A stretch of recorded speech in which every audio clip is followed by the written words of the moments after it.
Lately, our spectral son Matthew has been speaking through my deceased grandfather, that is a ghost, Booker, that he is angry with us that we have not set up his room and given him a room in the new household yet. The boxes are all in a spare room here in the house that we have set up for him. We, as a family, Leanne, myself, and Joshua, will set up his room to look the way it did before the accident. I'm pretty much home all day unless I get to take pictures of clients' house, and that way I would just pretty much be out on the field. And so I have Leanne pretty much looking over my shoulder all day long and giving me 150-year-old parenting advice.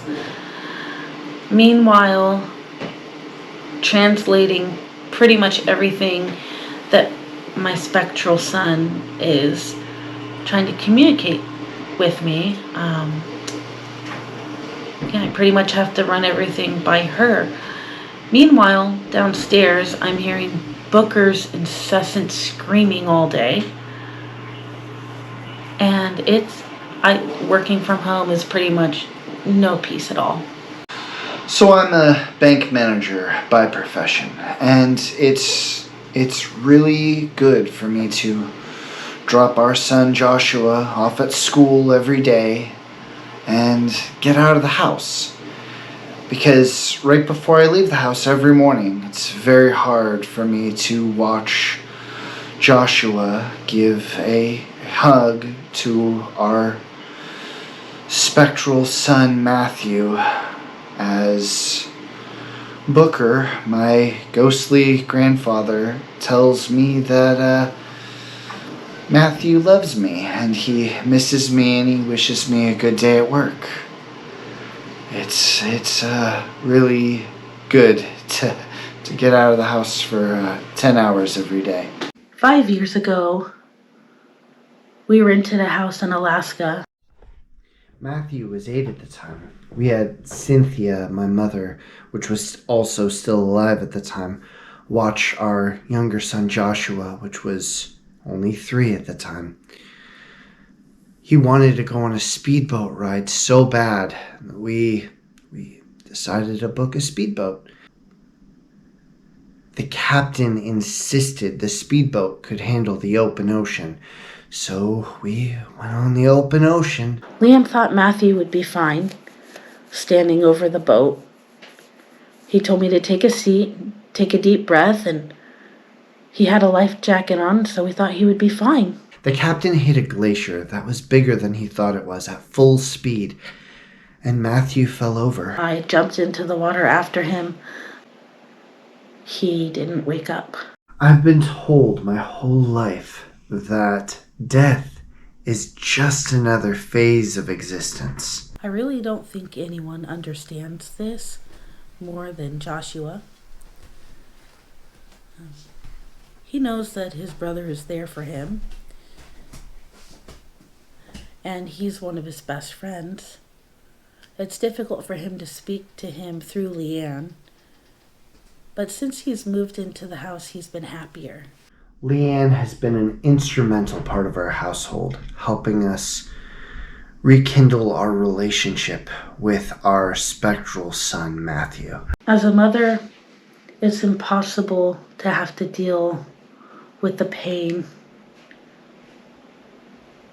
Sometimes having my sons, one that's a specter, the other one alive, not being able to see them play together, not being able to hear Matthew's voice anymore because he isn't a poltergeist yet. He can even play with Joshua sometimes. Sometimes I stay awake at night just trying to remember what the sound of his voice. I don't know how Laura stays home every day, listens to Matthew through Leanne, and is able to get through her work as well as just being there. She's so strong. It's everything I can do to not go back to the bottle like I used to before the accident.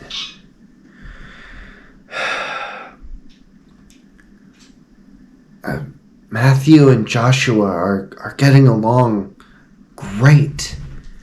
Regardless of the fact that they have Leanne as a middleman, the three of them have developed a game together that they can play and grow their relationship. Someday I hope to get in the same sort of headspace as my son. I should have never gotten a house in Alaska. I knew our son Matthew wanted to see the beach. I could have gone anywhere. We could have gone to Hawaii. I can't believe I made that choice. Because I picked Alaska, I have one less son that is alive now. I get to raise him as a Spectre and hope that he will learn the right lessons and grow like a child. Comment, like, and subscribe. Taking my 8-year-old son on that boat ride was my biggest mistake in my life.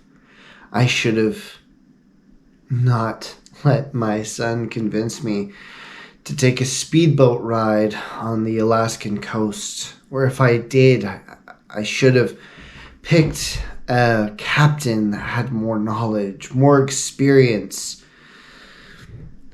Or I should have let my wife go to the front of the boat with my son and hold him there to make sure he was going to be safe. Or maybe I shouldn't have done that, because then I could have lost both of them. And she's so strong. She's the thing that gave me the strength to get off the bottle. Liam was inconsolable for years. He didn't even talk to me. He would go to work and he would drink. He pretty much ruined his relationship with Joshua. And as hard as it is to admit, when Cynthia and Tom became sick and needed us to come move in to this house and help them, that's actually what helped him the most. I told him if he wanted to be there for his parents and us as a family, he needed to go out and get help so that he could have the strength to fight for his family. Tom was becoming senile and Cynthia was struggling to give him the correct medication to help them. I couldn't take care of everyone alone. I needed him to step up, and he finally came out of his shell, and he did. We didn't move to the house when my parents became sick. I might have moved to the house when my parents got sick. They needed help. They needed someone to watch them and take care of them. Leanne and Booker had a habit of using their invisibility to pop in on staff that was watching my parents and helping them and scaring them away on more than one occasion. So I figured it would be best if we stepped in and we helped out. And by we, I mean me. Some families keep ancestral ghosts in their house, mostly for the reason of they're unable to afford the Arjan to exterminate them, or they're still waiting for the county exterminators to come and exterminate the ghosts. Our family has decided a long time ago to keep the ghosts around, to have them help the living.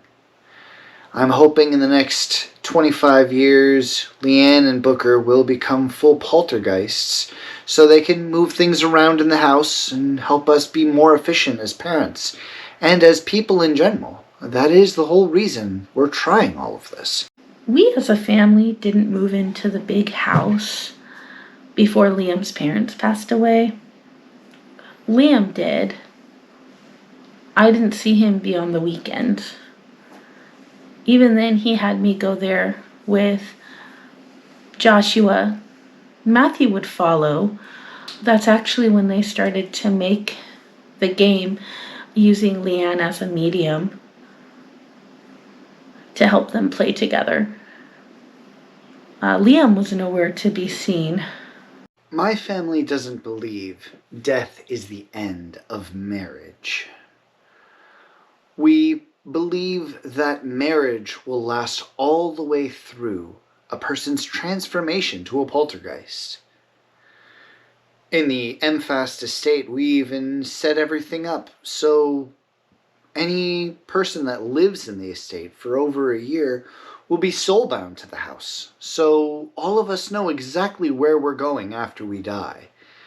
The Archons set it up so after we pass away, we won't have some strange trinket that we're linked to, but this estate. So we will all be eternally together as an undead family.